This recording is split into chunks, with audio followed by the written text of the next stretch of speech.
दुपारच्या जेवणामध्ये ना चिकनची भाजी करायची होती. त्यासाठी ना जे काही लागत होतं ना त्याचं मी सर्वात आधी वाटण करून घेतलं होतं. म्हणजेच अद्रक, लसूण, कोथिंबीर, पुदिना, खोबरं असं वाटण करून ठेवलं होतं मी.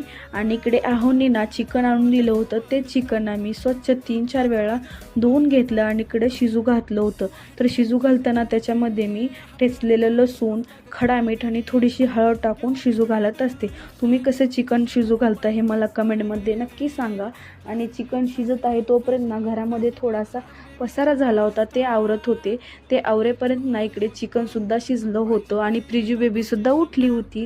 तिला घेऊन थोडासा व्हिडिओ काढत होते, तर पहा कशी हसत आहे. त्यानंतर ना इकडे पातेल्यामध्ये 2-3 चमचे मोठे तेल टाकून त्याच्यामध्ये वाटण टाकलं होतं. तेल सुटेपर्यंत त्याला भाजून घेतलं. त्याच्यामध्ये पावडर मसाले टाकले, ते सुद्धा तेल सुटेपर्यंत छान असं परतवून घेतलं. त्याच्यामध्ये 2 चमचे मोठे आपले घरची लाल मिरची टाकली, ते सुद्धा तेल सुटेपर्यंत छान त्याला भाजून घेतलं. त्यानंतर ना शिजलेलं चिकन त्याच्यामध्ये टाकलं.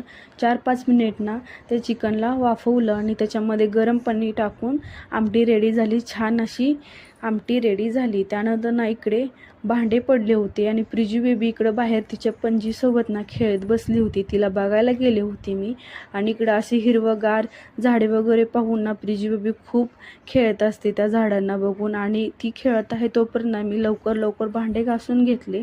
भांडे वगैरे घासून झाले आणि किचनसुद्धा घाण झालं होतं, ते सुद्धा मी क्लीन करून घेतलं. तर आजच्यासाठी एवढंच. भेटूया पुढच्या व्हिडिओ.